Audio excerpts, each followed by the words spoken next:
Hola, ¿cómo les va? Muy buenos días. Bienvenidos a mi canal de YouTube. Como ya saben, mi nombre es Juan Manuel Musante. En este caso, vamos a abordar en esta clase virtual asincrónica el concepto de calidad educativa sobre la base de los contenidos de Elena Cano García, pensando en que la calidad educativa en todo proceso de trabajo es un objetivo final, con definiciones, con significados y con abordajes. Cuando trabajamos en educación tenemos que tener en cuenta que la calidad educativa es un posicionamiento ético que tiene que tener el profesor respecto a su quehacer como docente, pero también, si hablamos de posicionamiento, tenemos que centrarnos en determinadas cuestiones importantes. Nos podemos centrar en el producto cuando hablamos de calidad educativa o nos podemos centrar en el proceso. La idea de centrarse en el producto tiene que ver con que la educación es una mejora continua. Todo el tiempo uno tiene que buscar recursos nuevos, distintas formas de evaluar y validar ese producto educativo. Ahora bien, ¿quién valida ese producto educativo? La institución educativa, el profesor, el directivo. ¿Para qué validarlo? O sea, ¿con qué finalidad y para quién? Yo considero que la calidad educativa es una construcción conceptual que todos tenemos, en la cual tenemos que apuntar a la mejora continua adaptando estas dos preguntas que plantea el autor, que es de la orden. ¿Para qué y para quién? ¿Para qué voy a generar un producto educativo válido? Es decir, cuál va a ser la funcionalidad y para quién, a qué público me estoy apuntando. Y la otra mirada es el foco en el proceso. A diferencia del producto, cuando hablamos del proceso, Esteban y Montiel plantean que la actuación no tiene que ver solamente con los resultados, sino que tiene que ver con el camino, con el trayecto que uno hace para llegar a ese producto. Si bien el 8, el 9, el 10, la nota en general es importante, hay que ver cómo está desglosado, compuesto ese 8, ese 9 o ese 10. Lo que tenemos que tener en cuenta es los pedidos del contexto, las limitaciones. Me ha pasado con una jefa amiga que era bastante tétrica que me decía, tomás 5 preguntas que respondan y no corrijas con rojo porque estigmatiza al estudiante. No hay que apuntar al resultado solamente. Hay distintas maneras de evaluar para centrarnos en el proceso, entendiendo que el proceso va a generar un producto. Hay que evitar las limitaciones del contexto. No todas las personas están formadas como profesionales de la educación. Por suerte, en las universidades donde trabajo sí. Pero el foco va a estar puesto en qué. ¿Dónde me centro? ¿En el proceso o en el producto? Bueno, la autora plantea una postura ecléctica, que es la que marcan Lafitte y Echavarría. La calidad va a oscilar entre los fines y los procesos. El articulador entre el proceso y el producto, entre el producto y el proceso, tiene un factor que aglutina eso, que es la coherencia, la articulación entre el proceso y el producto. Si yo en una materia estoy dando evaluación y calidad educativa y les pregunto, como les digo siempre en un examen escrito, qué es calidad para Lafitte de Chavarría, qué es calidad para Esteban y Montiel, justifique o les tomo un verdadero o falso, no hay coherencia entre lo que estoy hablando como proceso y el producto en el cual voy a estar trabajando. La calidad de la educación va a estar marcada por 4 elementos en esa postura ecléctica que considera que entre el proceso y el producto va a haber un articulador que es la coherencia. Primero que nada, la calidad de la educación necesita coherencia como articuladora. Necesita eficacia, es decir, tenemos que lograr los objetivos en el menor tiempo posible, gastando menos sería eficiencia. La eficacia es lograr el objetivo con integridad, darle valor, un plus, darle honestidad a la tarea. Y al mismo tiempo la calidad tiene que ser el modo de ser de la educación. En el mismo sentido, lo que tenemos que tener en cuenta es que cuando hablamos de calidad educativa, siempre tenemos que hablar de un relevamiento de datos o de un procesamiento de información. Acá me voy a basar un poco en la metáfora del ordenador, como diría el enfoque cognitivo, donde tenemos el input, el ingreso de los datos, ¿sí? Uno busca mejorar en función de los datos que ingresan. Va a haber un proceso en el medio donde ese instrumento de evaluación que voy a utilizar para relevar la calidad se va a centrar en el proceso y en lo formativo para levantar el dato, y a su vez con el output se van a evaluar los resultados y se va a dar una devolución. ¿Por qué es importante estudiar la calidad educativa de los procesos? Primero, para entenderla mejor. Después, para canalizar recursos y ver en qué hacer foco. Por ahí el docente da unas clases regulares porque no tiene acceso a los insumos y los contenidos lo tiene, la transposición didáctica la tiene, sabe explicar, sabe diseñar las clases. O al revés, puede tener todos los recursos a disposición y lo que falta es una buena formación académica a nivel profesorado.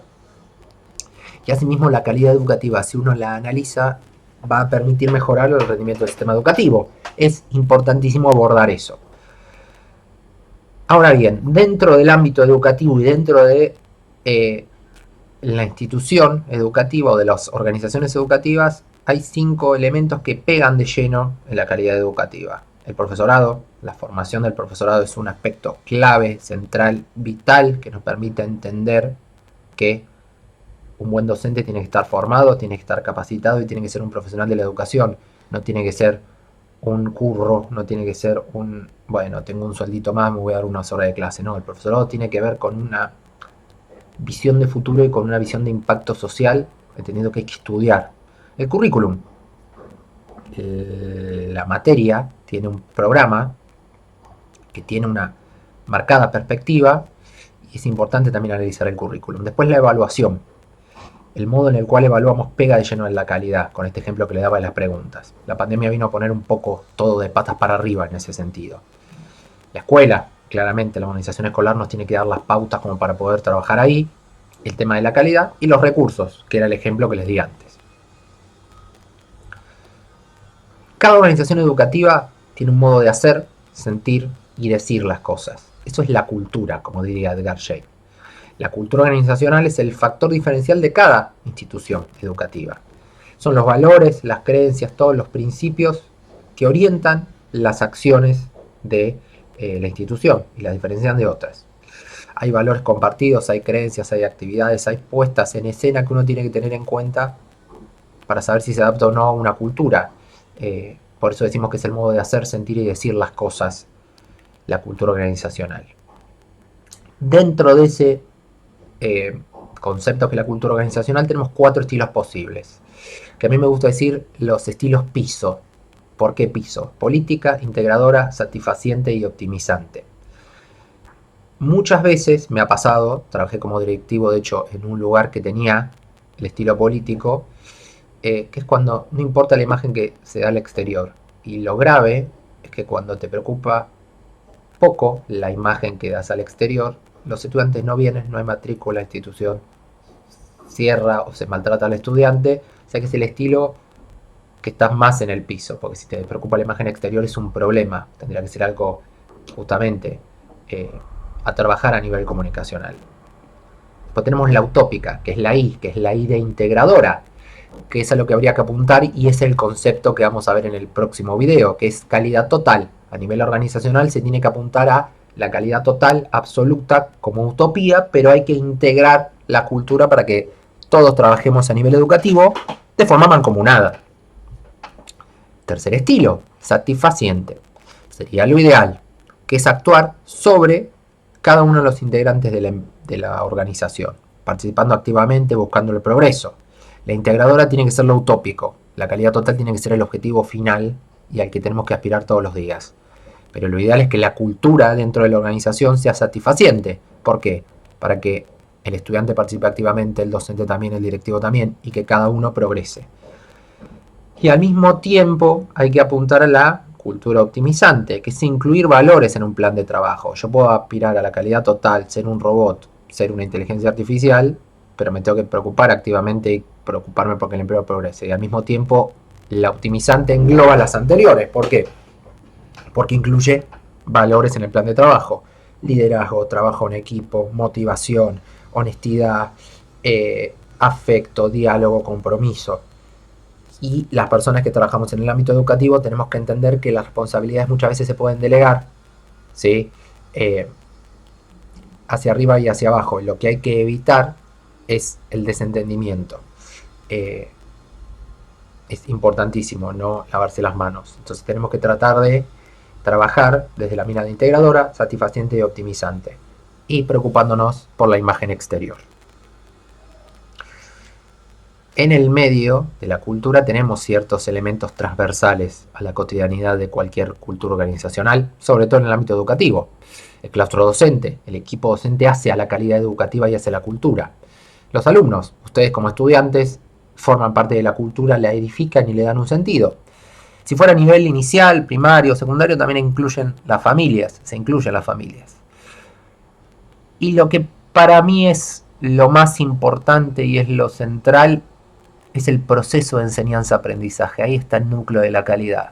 La calidad educativa está puesta en la relación entre el adolescente o el adulto como estudiante y el docente. En esa construcción entre el docente, el contenido, el estudiante, en esa triada, en ese proceso de enseñanza-aprendizaje, sobre ese proceso no tenemos que parar, porque ahí es donde está la verdadera calidad.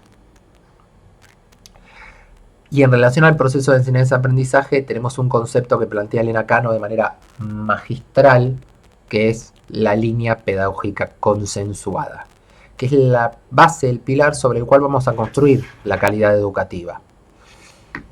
Cuando uno arma una rúbrica, o arma criterios, o trabaja con el equipo docente, tiene que tener una visión clara, fusionada, cohesionada de los criterios educativos. La línea pedagógica consensuada es el centro de la calidad educativa y es la base con la que nosotros como directivos o como profesores o como profesionales de educación tenemos que trabajar. ¿Cómo sería esa línea pedagógica consensuada? Trabajando en equipo, generando un equilibrio y al mismo tiempo, más allá de generar un equilibrio, en todos los aspectos uno tiene que equilibrar, justamente balancear el trabajo en equipo y lo singular, trabajar la grupalidad, el laburo en equipo y al mismo tiempo lo individual, lo propio de cada estudiante, de cada docente, sobre todo de cada docente si hablamos de una línea pedagógica consensuada. Para aplicar la LPC, voy a decirle así a la línea pedagógica consensuada, el directivo tiene un rol clave. ¿Por qué? Porque tiene que tener una visión clara y cohesionada de esos criterios educativos para equilibrar el trabajo en grupo y la individualidad, promoviendo valores como la autonomía, el sentido de comunidad de aprendizaje. La autonomía va a lo singular, la comunidad de aprendizaje va al trabajo en equipo, y es en ese equilibrio entre el trabajo en equipo y en la singularidad que tenemos que encontrar ¿qué? La satisfacción. Y acá entran en juego los aspectos económicos gerenciales. ¿Por qué? Porque uno, si trabaja en una institución privada o en determinadas instituciones, uno tiene que tener cierto gerenciamiento, tiene que tener ciertos ingresos económicos y la actividad formativa va a funcionar en tanto y en cuanto esos aspectos económicos gerenciales estén bien administrados. Y en función de todo esto y en función de esta LPC tenemos la calidad producida y la calidad percibida. Una cosa es lo que yo produzco y otra cosa es lo que el otro ve de lo que yo estoy produciendo. Yo puedo decir a nivel calidad percibida, ¡ay, qué bien que trabajo! ¡Qué clases espectaculares! Esa es la calidad que yo percibo, que puede coincidir o no con lo que percibe el otro. Y la calidad producida es lo que efectivamente uno hace. Y lo que efectivamente hace Elena Cano justamente es dar una definición de calidad educativa. Se sabe lo que es la calidad educativa, pero cuesta definirlo. Por eso uso el libro de Elena, porque la verdad que es muy claro cuando explica la idea de calidad educativa. La clave del concepto es ir más allá del resultado. ¿Y por qué? Porque la calidad educativa, según Elena Cano, es un proceso de construcción continua. Yo le agregaría un proceso de construcción conceptual continuo. Es una trayectoria, es un recorrido. Uno se pone más paladar fino a medida que va pasando el tiempo y va buscando mejores clases. Porque lo que busca uno en calidad educativa es que la comunidad esté comprometida, que esté implicada, que esté alineada con los valores, que haya un proyecto común, buscando la mejora continua en ese proceso de calidad. Por eso hablamos de calidad total. Acuérdense que hablamos de proceso y de producto en calidad y en el medio está la coherencia como articulador, para que haya un resultado coherente acorde al proceso. Siempre Elena Cano dice que hay que trascender el rendimiento en la calidad educativa y que hay que focalizar en ¿qué? En el proceso. Al mismo tiempo, la calidad educativa como proceso se tiene que consensuar. Por eso hablamos de línea pedagógica consensuada. Todos los integrantes del equipo tienen que estar implicados, se tienen que construir objetivos de trabajo en cada institución, en cada contexto, en cada momento. No es lo mismo dar clases ahora, en pospandemia, que dar clases en pandemia, que dar clases antes de la pandemia. La educación es un proceso, dice Elena Cano, en la calidad educativa. Hay que construir, fijar objetivos, tratar de llegar a ellos. Y es clave abordar la cuestión de los logros estudiantiles, ¿sí? Más allá de lo curricular, lo organizativo, que tiene que tener un orden y es central poder trabajar eso, hay que focalizarnos en los logros de los estudiantes, o sea, en sus logros. Y al mismo tiempo, cuando se diseñan y se elaboran los objetivos, si hay un proceso consensuado y vamos a trabajar en conjunto, tenemos que tener instrumentos acorde. Por eso decimos que es un proceso que tiene objetivos, que tiene que tener instrumentos y que tiene que buscar que todas las partes estén implicadas. Elena Cano también plantea la idea de que la calidad es un proceso de mejora que implica un trayecto, en el cual tenemos que cumplir la normativa de un clima democrático también, no verticalista, autoritario, como me ha pasado muchas veces, esto se hace de esta manera, o la gente escribe mal, bueno, dejarlo así, y en realidad sabemos que está mal. La educación es un derecho, y que la educación pueda satisfacer al estudiante y asimismo al docente en su trabajo también es un derecho, y más que un derecho, a la satisfacción sería una obligación en este caso. Hay algo muy importante que tenemos que tener en cuenta, porque muchas veces cuando los docentes dan clases no están bien filtrados, no están bien elegidos. Tienen que estar bien formados a nivel técnico, a nivel de competencias, y tienen que estar bien seleccionados. Me acuerdo que fue una entrevista grupal en mi primer laburo como docente, que llegué tarde porque trabajaba como selector en una consultora. Entonces me puse a charlar, a hablar lo más con la vicerrectora y con el rector, y me puse a hablar y le digo, ¿les puedo hacer 3 preguntas? ¿Cuánta gente hay anotada? ¿Qué materia tendría que dar? ¿Qué carrera es? Y ahí di un consejo, hay que acompañar al estudiante. Dije, hay que fidelizarlo, acompañarlo para que esté todo bien. Bueno, en ese proceso de selección trabajé con 2 compañeras mías con las cuales con una laburé casi 7 años, y hubo un buen proceso de selección en gran medida, pero dentro del paquete de profesores el 80% tenía que tener título docente, el 20% no. Entonces es importantísimo elegir con rigurosidad quién va a dar la clase, tomar una microclase, evaluar la calidad del trabajo, ver bien todo y entender que la profesión del educador tiene trascendencia y tiene repercusión, más allá de que muchas veces esté bastardeado o se le pague poco. Repercusión social y trascendencia, esa es la base de la profesión para que haya calidad. Por eso tiene que haber una selección pertinente y una formación adecuada. Si fuera a nivel medio, ¿qué diría? Escuchemos a los padres.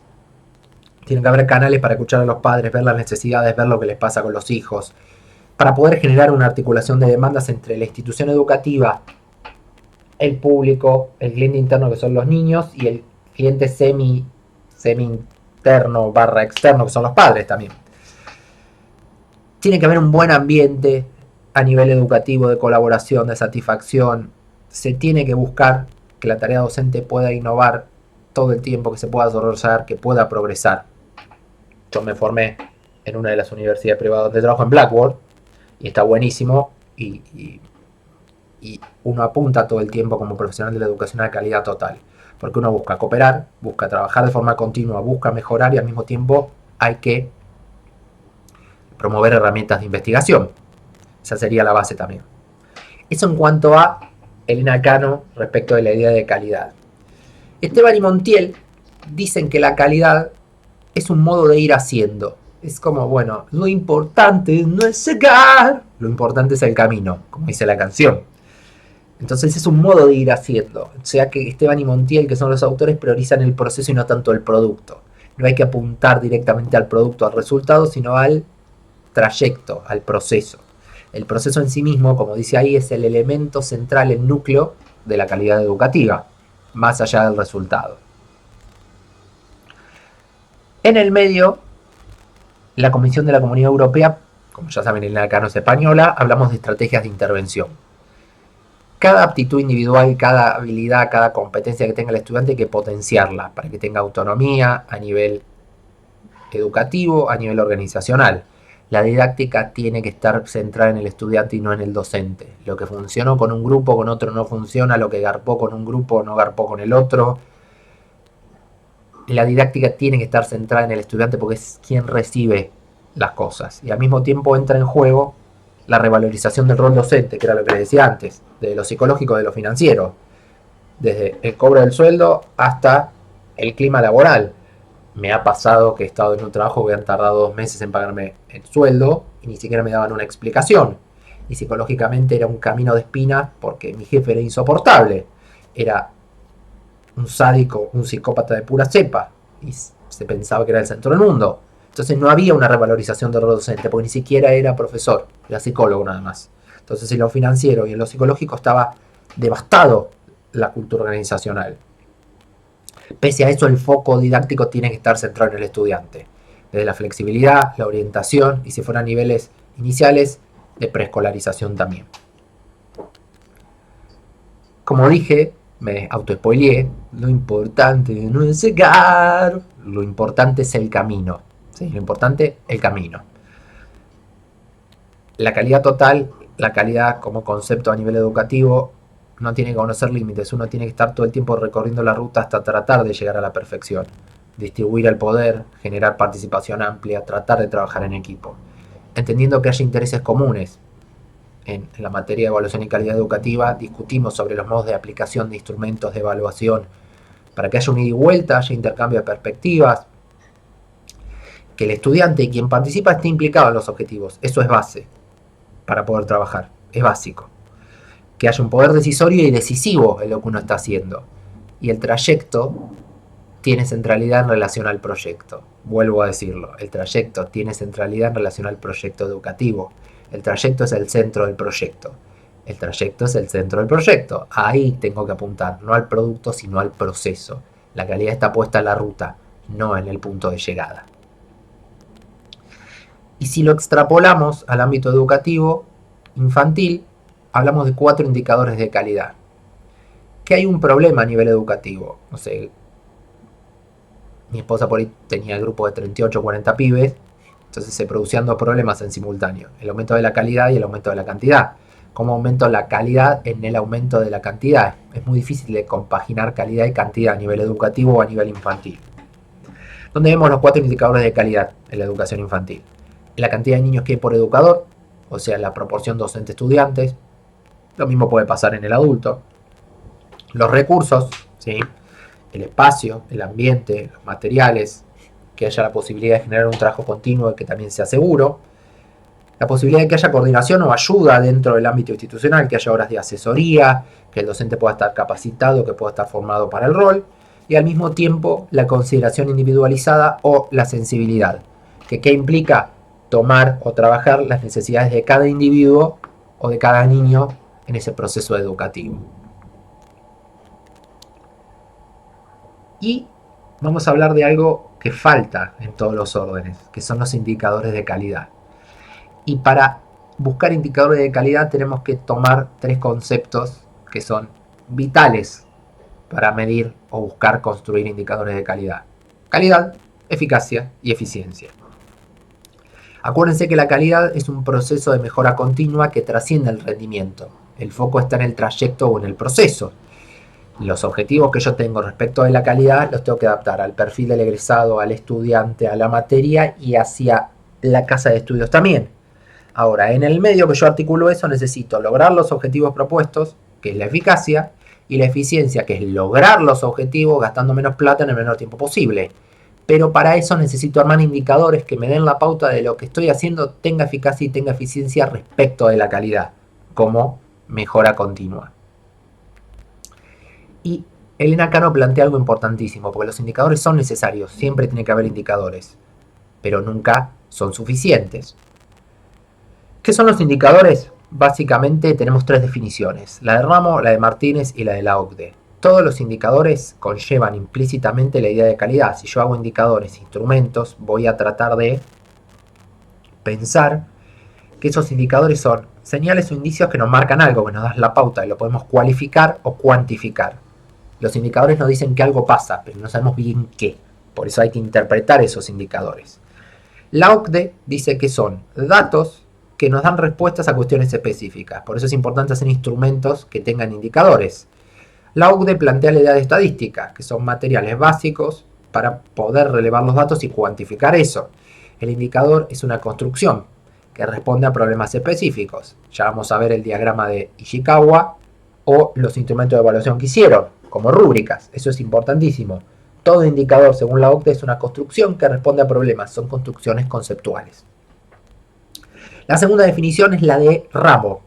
Ramo dice que el indicador es un signo, un atributo, por el cual nos acercamos a la información sobre una propiedad de un objeto. Yo que estoy terminando el doctorado en psicología e investigo sobre liderazgo, abordo dimensiones del liderazgo transformacional que son 4 y veo los atributos y en función de eso veo qué ven los estudiantes respecto a ese liderazgo. Entonces son signos atributos que nos dan datos sobre algo. Y Martínez, que ahí coincido con Martínez, coincido con todos en realidad, pero Martínez da más en la tecla, creo yo, porque dice que es la descripción de un estado, de un factor o una variable. Pero al mismo tiempo necesito ver el atributo, como dice Ramo, y al mismo tiempo necesito la estadística o la construcción que dice la OCDE. O sea que Martínez engloba todo y dice que es una descripción de un factor o una variable. Uno, cuando cuantifica o cualifica algo, describe un aspecto de la realidad de ese objeto que estoy midiendo en cuanto a la calidad. Y ahí viene la discrepancia entre cómo está la calidad en este momento y hacia dónde quiero llegar, hacia la calidad total, entre el estado real, lo que hago, y el estado ideal, que sería la calidad total como aspiración. Y dentro de ese interjuego tenemos los indicadores, que pueden ser desde lo macro hasta lo micro, o de lo micro a lo macro. Y acá viene el debate que se suscita sobre el tema. ¿Para qué sirven los indicadores? Los indicadores nos sirven para describir situaciones, factores y componentes del ámbito educativo. Lo micro, es decir, la observación de una clase, sirve para comparar lo ideal y lo real de un elemento del sistema educativo. Yo quiero que el docente de la clase así, eso sería lo ideal, pero lo real lo está haciendo de esta manera. Lo micro tiene que ver con interpretar dimensión por dimensión. Es clave eso, ¿sí? Si hablamos de lo micro, hablamos de comparación de dimensiones. Si hablamos de lo macro, ya hablamos de otro nivel también. Tiene que haber una coherencia entre indicadores y una relación entre los indicadores que vamos a diseñar. La escuela necesita estudiar la calidad y necesita diseñar indicadores. La política, el gobierno de turno, sea cual sea la ideología, tiene que interesarse en cómo funciona el sistema educativo. Y tenemos 4 tipos de indicadores educativos: nivel, naturaleza, parte del proceso o evaluación que propicia. Nivel, macro o micro, que agarramos algo más global o algo focalizado en alguna dimensión. La naturaleza, como va a ser el indicador, cuanti o quali. Ustedes van a tener que hacer algo quali, pero puede ser cuantitativo, como lo hicieron con la primera parte. ¿En qué parte del proceso está? ¿Está en el trayecto o está en el ingreso de información o la salida de información? Y al mismo tiempo, ¿qué evaluación propicia? La evaluación interna y la evaluación externa. Ahí está puesto el foco. ¿Es alguien que viene de afuera y lo hace para evaluar indicadores de la institución, o se hace puertas adentro? Y acá entra en juego la cuestión de generar un foco entre lo cuantitativo y lo cualitativo, como focalizar en las dos cosas y que sea un esquema mixto. Lo cuantitativo por sí solo es restringido, lo cualitativo por sí solo es amplio. Entonces uno tiene que generar un equilibrio entre la estadística y las representaciones, entre lo cuantitativo y lo cualitativo. Es importantísimo trabajar lo micro en las instituciones educativas porque nos permite focalizar en las dimensiones sobre las cuales vamos a trabajar. Desde ya, muchísimas gracias por tomarse el tiempo de ver este video. En el próximo video vamos a estar trabajando el concepto de calidad total desde Elena Cano y el concepto de calidad educativa en Latinoamérica desde la mirada de Jason Bernate. Así que vamos a trabajar calidad total y a cerrar las cuestiones de Elena Cano, y calidad educativa en LATAM con Jason Bernate. Espero haber sido claro y que les haya resultado útil. Desde ya, muchísimas gracias por tomarse el tiempo de ver este video. Nos encontramos en la próxima grabación para trabajar estos dos temas. Muchísimas gracias. Chau, chau.